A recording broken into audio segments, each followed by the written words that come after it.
and welcome to the 2023 European Open presented by Discmania. We are here. Jomez is here in Nokia, Finland. That's refreshing. And it's Nate Sexton, Jeremey, Koling, and Paul Ulibarri.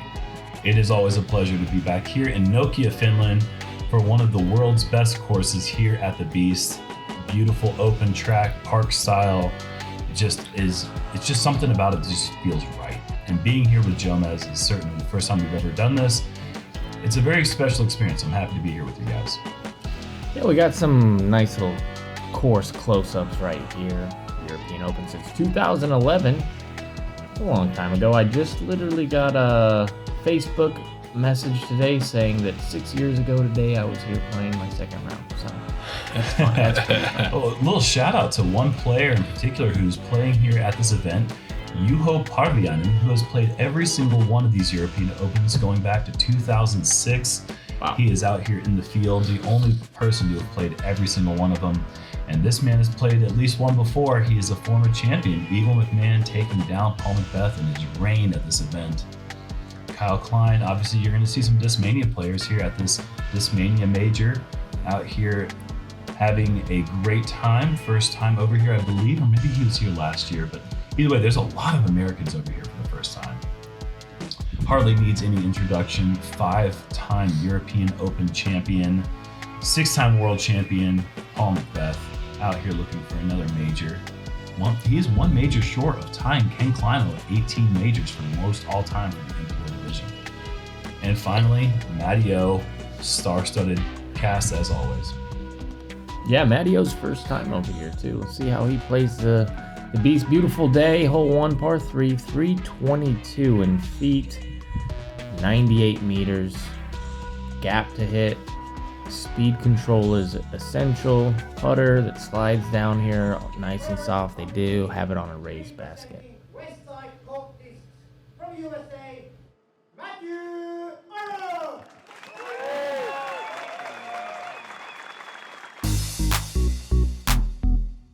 My name is Matthew Orum. I'm from Mobile, Alabama, and I'm in Nokia, Finland right now for the European Championships. No, this is my first time ever. Been waiting come my whole life, honestly. It's to the point where I didn't even ever think I was gonna make it, honestly, but amazing to be here. Went to Norway last week. It was freaking super culture shock. I'm pretty sure there's like the same amount of people in the state of Alabama that there is in the whole country of Norway. It was such a great experience, probably one of the best experiences of my life. Almost to the point where I went to pack from the tournament and I thought I was going home and I said, shoot, I still got a whole nother week. So it was that good of a time. Yeah, I played a practice round and went really good. I love the course. This is one of the first tournaments I played that you can actually have a game plan and succeed with your game plan if you stick to it. You know, a lot of these Pro Tour events are only 3 rounds and we just got to kind of push the gas pedal down. And this one, I feel like you can actually have a strategic plan and get away with it. And I love that fact of it. My expectations is honestly, I'm telling everybody this trip, I spent way too much money getting over here and I just want to not have no complaints. I just want to have fun. But I do want my top 10. This is major week. So I'm just going to go for, try to top 10 finish. And I feel like I'm going to play really good here, honestly. We're going to see. It's all to be determined. I just want to shout out to my whole family. They've been helping me out get here, helping me plan a little bit and trying to make sure I'm relaxed. I was super anxiety about coming over here. I don't know nobody over here. So I got to give a shout out to my family, my girlfriend for being there with me this whole time and let me enjoy this trip. And then just everybody that's out there as a fan and all the people out there on Jomez that watch this coverage every week. And you know this, man.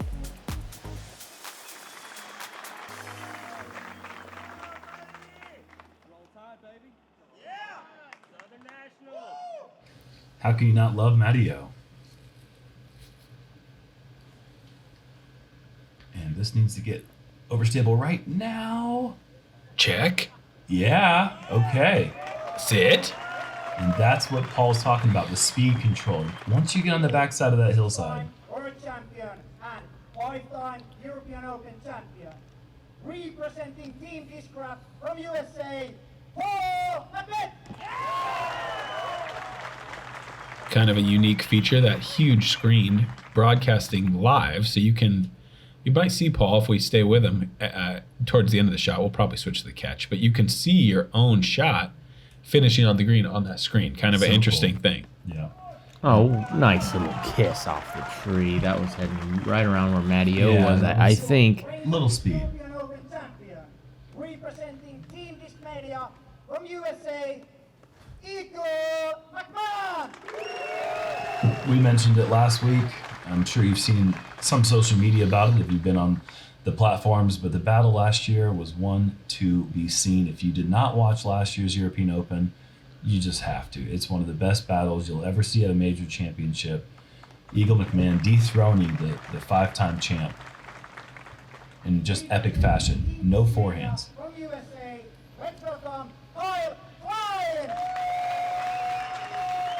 And maybe the most impressive thing about it, 16 shots clear of Kevin Jones in third place. So just 2 guys on another planet. Yeah. See if we can have some more of that today. This is looking nice as long as it misses that inside, which it has. Oh, brakes Perfect. placed on, yes. Park job. You really want to push the right side of this fairway. That's like the cheat code here. Push the right side, and then otherwise you could go right down the middle and you get this putt. It looks like you're going to be like kind of like a 20-footer, and you're actually pretty far right. Matteo outside the circle down the hill. And also off the cage, this is the second year now of an elevated pin here on hole 1. And it certainly makes things a lot trickier when you have a shorter drive or a longer drive even. A lot more emphasis placed on the park job, which Kyle and McBeth were able to get.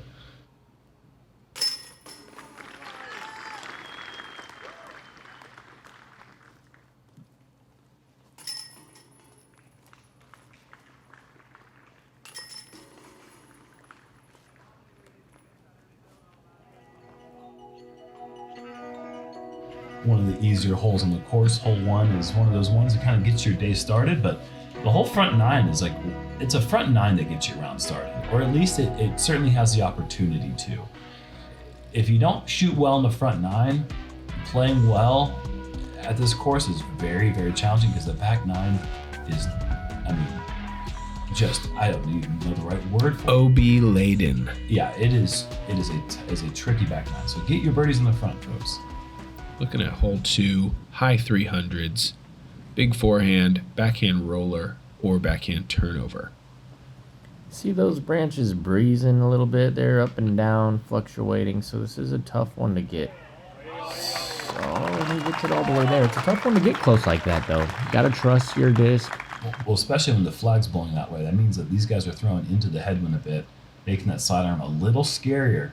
And I'm seeing some umbrellas open up among the fans. So there was the threat of rain all day. These late tee times look like they're going to get the worst of it.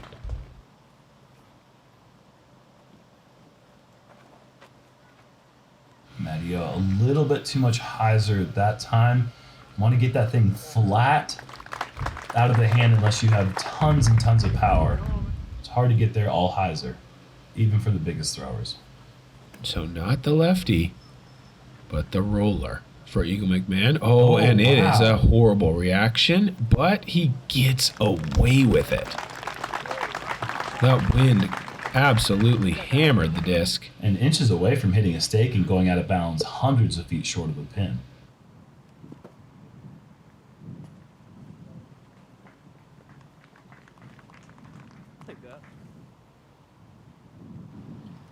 Kyle gives it an effort out there just at the edge of circle 2. Wind definitely a factor now. And that could be a tricky lie. Yeah, Oh. he's got to lean out here for the par. Oh, what a good putt that Yeah, was. it was. That's scary going right into that right to left cross. If he misses that basket, imagine how far he is. Yeah. And he caught the very right side of it. All with a great forehand drive. Short birdie putt. Off to the races now. 2 down through 2. The wind's definitely picking up. This is about the time if you're on the lead card where you go, yeah, of course I got this tee time. Yeah. Everybody else was Yeah. in the calm the whole day. It's a rare thing to see the lead card actually get the bad draw of the weather report. It honestly, I'm just gonna sound petty real quick, and I'm okay with it. About time the lead car deals with the worst of the weather. Okay, it's been said. And it ain't gonna last. So, it's supposed to come in and out, so they might get a few holes in the good stuff. Hole 5. Oh, jeez, Nate, please help me. Hole 3, par 5. That's all I needed. Yeah. 863 feet. Oh man, you got this short landing zone, then a big gap, probably about a 400-foot carry, 430, something like that, carry to the second landing zone. From there, you have a tricky upshot into the green. Most of these guys, I'm guessing, are going to try to go all the way over, and he is. So let's watch this flight. Got a little turn. Yeah. Is it enough? Is it gonna stay in bounds? Oh, that's so good. Nice, Oh, wow. Nice shot. Yeah, that's so good. See, I just need to know where the catch cable was. Now I know. Yeah, with the tailwind they've got, it certainly makes a lot more sense to go for that second landing zone, but I think that the field was split. A lot of people were laying up. Yeah, what is it? 250 layup zone about? Yeah. You don't Max, get maybe yeah. 260, 270. But you don't really want to. Ow. Yeah, ankle Ankle. biter out there, but that's OB. He never was going to come back, so I don't think the hitting the fans there did anything to hurt Kyle. Here's that split you were talking about. And Matty O is a first timer. Surprising to see him go with that play. I feel like that play is now ingrained from the 6 prior European Open trauma that I've dealt with this hole. But Matty O learning the lesson early on in his practice. And I mean, it's officially raining now, so that's going to make some differences Yeah, too in a game sure, plan. You know, sure. maybe you don't want to take the risk of going for the 400-foot carry. The birdie is still very much achievable with the layup, though. So it's not like they're playing for par. It's on the shorter side of the par 5s. Yeah, this look will give you a good idea of how narrow the fairway is as well. There's out of bounds still on the left over there, but it ends That was a really nice shot from Matt. really good. Yeah, you got trees on the right, and then didn't get to the green. Talking about the green in the breakdown, but it is on a nice high pedestal Yeah, it on a is. mound with out of bounds right behind it. So very tough. This Eagle. shot is not coming back. Not going to come back in bounds. Where does that go? Oh, wow. They gave Kyle all the way up there. Okay, just barely crossing the corner. Fortunate. That's a huge break for him. That makes the par much more manageable. Yeah, he's in a great spot to save par now. Yep. And that was a really great reaction off the ground there to get farther right so we could have a look. And this guy's thinking about trying to get an eagle 3 at this point. I don't think he's trying for the birdie, though it looks like birdie's what he's going to get. A great shot up there to the fence, probably edge of circle 2 at best, with OB right behind the basket.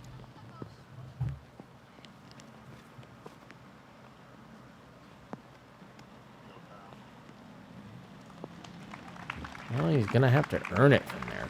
That looks like a tough one.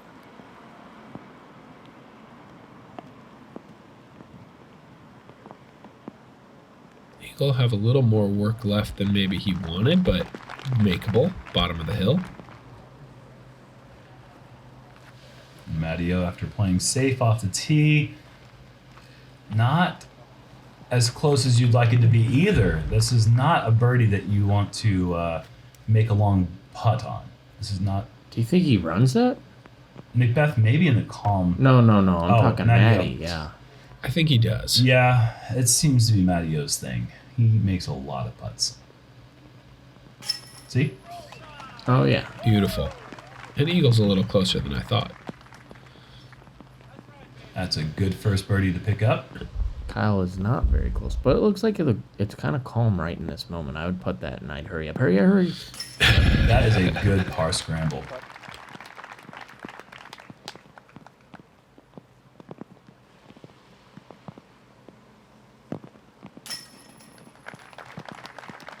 Eagle saving the par, and McBeth will just tap in for the birdie. And got to give a quick shout out to the 5 Eagles on the field: that Oni Rusanen, James Proctor, Calvin Heimberger, who was in bullseye, Isaac Robinson, who made his putt from 50 feet, and then Tavi Makala. Calvin did that in the President's Cup too. Tap in eagle. Yeah.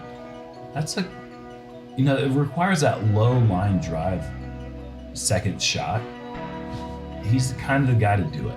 McBeth off to a perfect start.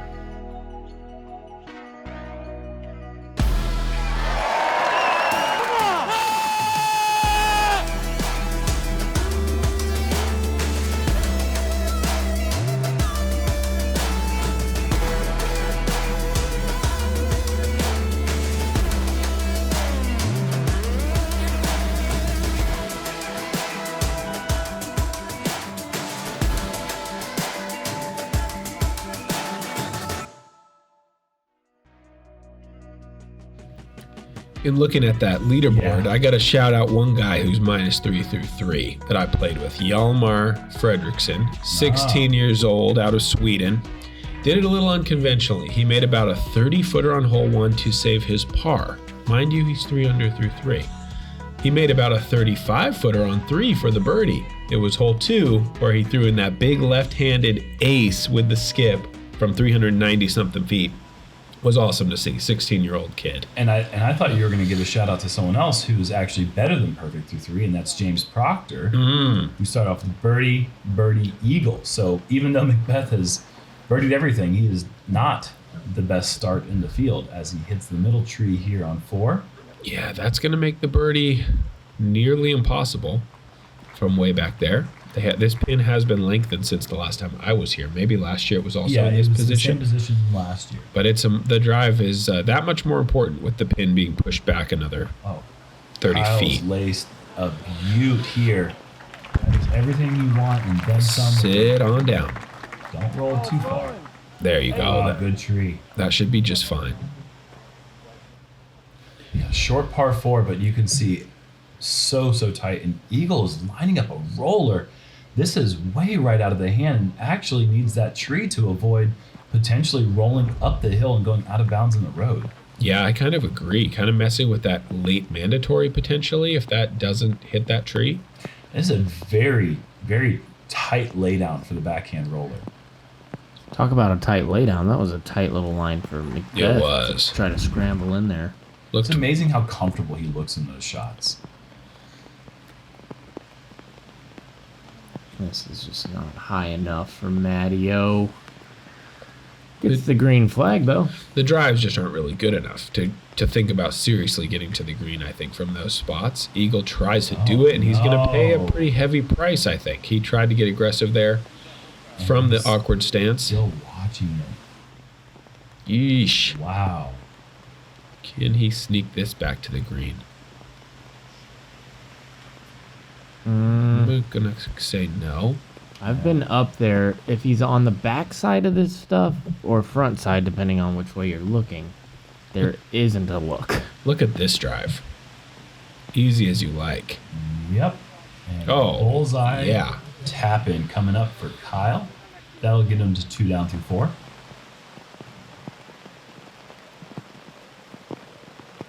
Ooh, a little heavy on the ante. Yeah, I'm going to have to make a putt, but he should be able to take care of that. Par best case scenario, I think, for McBeth after that drive. Matt, almost in the same situation. He got a little piece almost there. Did he touch some chain? I'm not sure. He's smiling like he did. One more look. Oh, yeah. Close. Yeah, so this is a nothing, and he's got to split 2 trees up there. Look at the rain now as well. He's got a... And this is what happens. It kind of gets up. Oh, Eagle McMahon. Look at the camera guy, though. Kind of dancing. That was fortunate to sit down there. That slope just hardly ever stops the roll. Oh, and we don't see McBeth cash in the save, so he will definitely regret that overturned upshot. Deep circle 1, but a miss. His putting wasn't perfect at PCS through the first 2 rounds, but final round, I mean, we saw... Actually, it was really back half of the tournament. The back 9 is round 2 and then 3rd round. His putting was exquisite. First missed putt we've seen from him in quite a few rounds.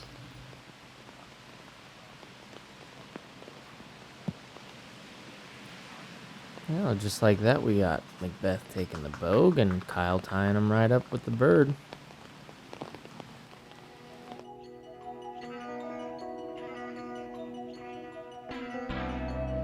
Man, it's kind of grody when it's raining.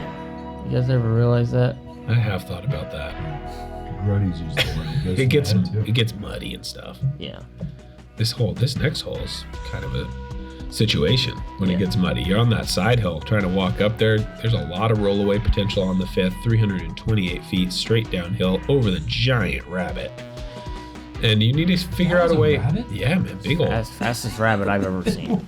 That wasn't a dog. That was a No, neighborhood that dog. was a big old rabbit. That looked like a greyhound. the Oh bus? yeah, look at it. The don't know if rain. it was Does that this big. sit? You love Yeah. that. Yeah, good That's touch. probably 25 feet. Now you see everybody kind of rushing their shots because of the rain. That's a good plane. I mean, Oh, yeah. that's a hard shot to lay down with the backhand. Landing that flat is so important. Matteo, a little short, but still a good shot. Oh, wow. Really draws it back left. Short, but puttable for sure. I'd say 35, 40. You know what? Who would have thought McBeth would have gone with that shot shape? That is just constantly surprising the way that he is able to shape shots of all directions. This needs a little luck. Doesn't get it. Yeah. I don't know how close McBeth is right there. I think, what is that, like 40 feet? That's my 45 guess. feet? Yeah, But that's my that's guess. a tough putt in these conditions. And if you get a little cheeky, it could bite you.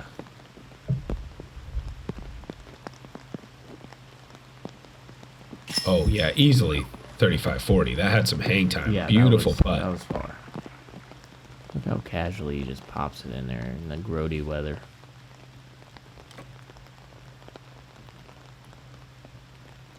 The rain does kind of elevate the Slomez. It just takes it to a whole new territory. When you see the droplets splashing off of the chains on a perfect putt like that, Oh, no. that could run away. It certainly can. Matteo getting aggressive from about the same distance as McBeth. See how much of a price he has to pay for that. Yeah, that was a good perspective on how far McBeth was, because Matty-O, this looks like a mile away. That was a great delivery from Kyle. Straddle stance from 30 feet. And Oh. there is the price that he has paid. There's a bogey from Matteo. Just the worst feeling. And Eagle is starting to. I don't want to say starting. He's won over through 5 holes. This is the stretch of holes where you start to accumulate birdies, and he is going the opposite direction.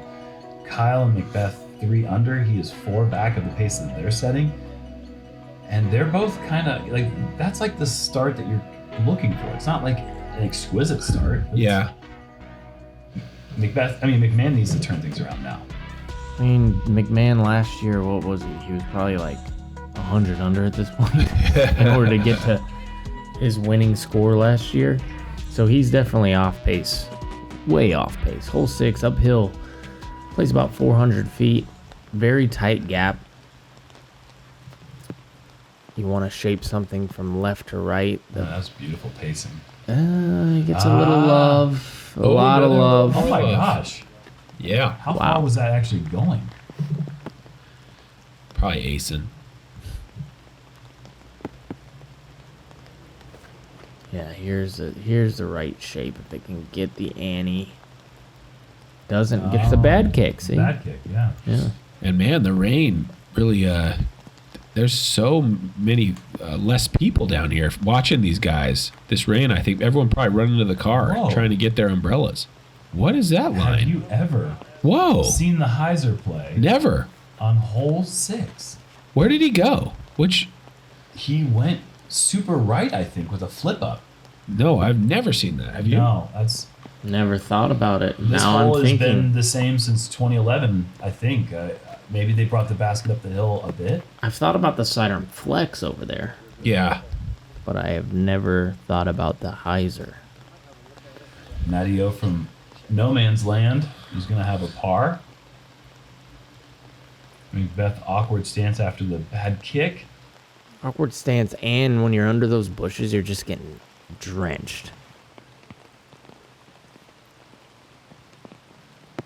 Eagle gets back to even par with that nice birdie. Wow. You can always count on that guy to find some new ways to attack a course. And Kyle barely over the rim and in, and that's a turkey for Kyle Klein.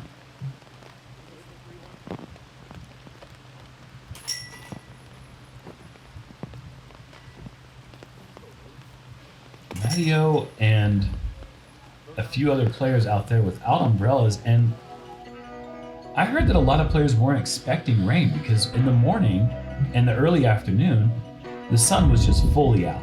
Bright, beautiful day, and then the rain just came in really quick. So I wonder if these guys were unprepared for these conditions. I definitely didn't have an umbrella. Hole 7, par 4, 185 meters, 607 feet. You're going uphill through the narrow tunnel out into this area where the fairway widens a bit. The whole time you have a pretty severe slope on that right side, especially here at the green. So you have to make sure you have your angles correct, your speed correct when you make that second shot, hopefully, down towards the basket. Out pushing the left side of the fairway, standing up, turning, going down the middle. He is starting to feel pretty good, I'd imagine. Did you see that thing kiss that branch? Oh, yeah. Just the littlest touch.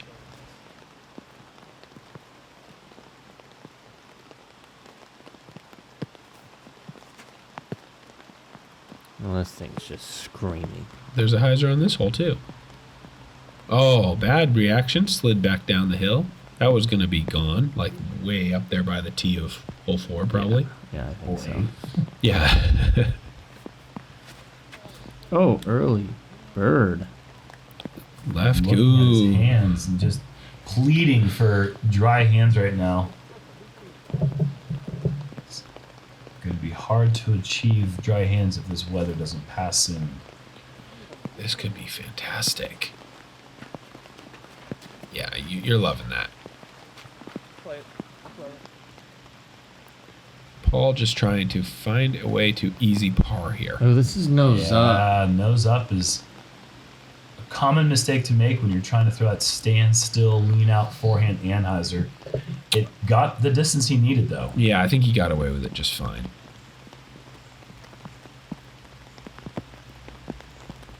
Just chopped down. He's going to be up above the hole. Little short, spinny approach, keeping it flat, I would expect. Oh, this is heavy on the ante, isn't it?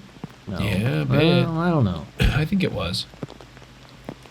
Yeah, maybe. It was going to come up short or go right. Yeah, I don't think it was going off the hill. I think it was under that signature tree up there, that kind of sideways growing one. Kyle, nice movement with this forehand approach. Goes just a bit long, and he's got another putt for birdie. He's also able to do something I've never been able to do. Crawl underneath an umbrella.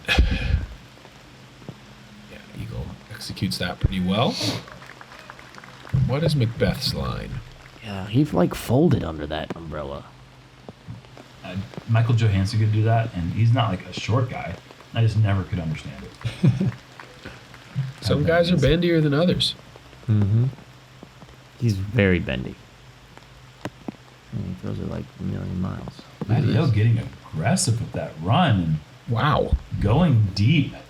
That's a scary place to get aggressive. Let's hope it doesn't cost him another stroke. Not this time. Good par putt.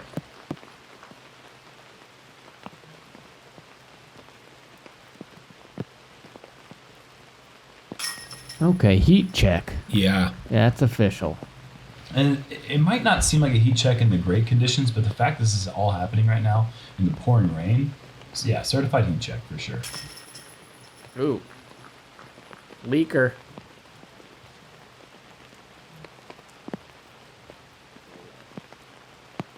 I mean, Paul looks drenched.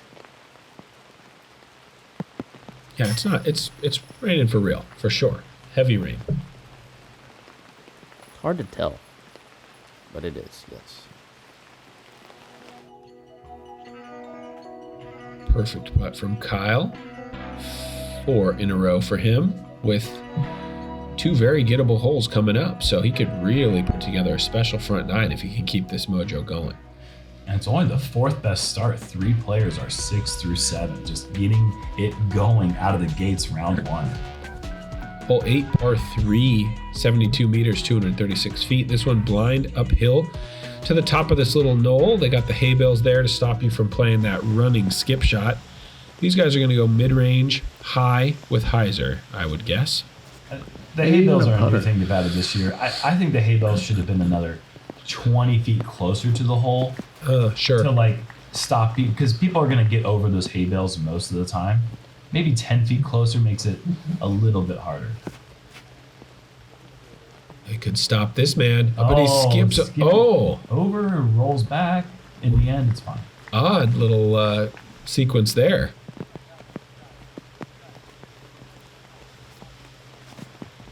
This looks high. I think I like this one. Yep. You have a reason to. It happens quick sometimes. You go a little long and you can kind of run away, but you'd like to hit that front side of the hill just like he did.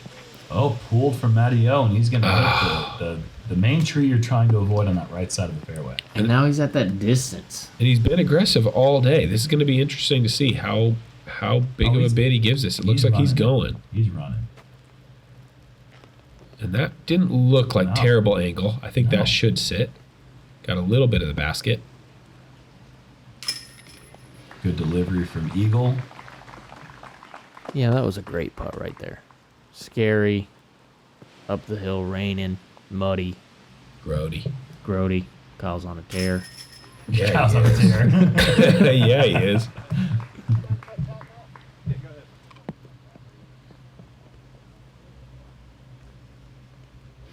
McBeth with a bullseye drop in. That'll get him to 4 under with 1 more to play in the front.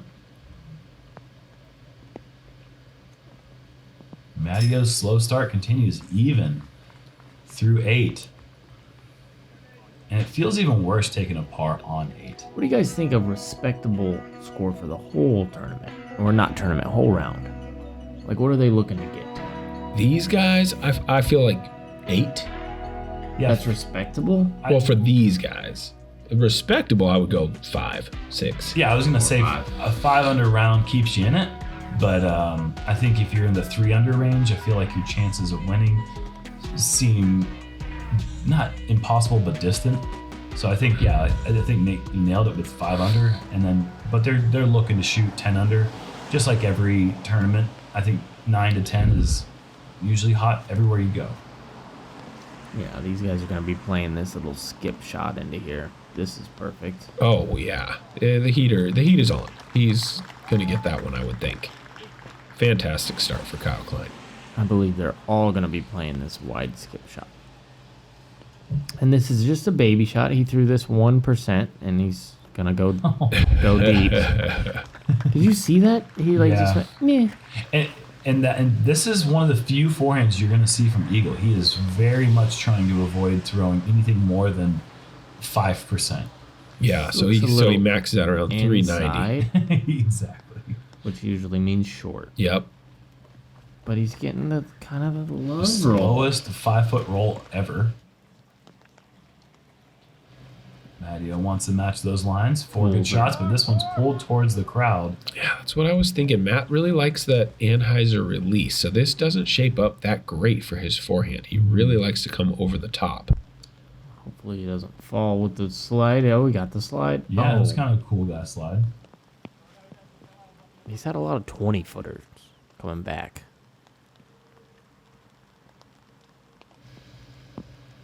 And this pin does feature a foot golf hole. Nice putt for Paul.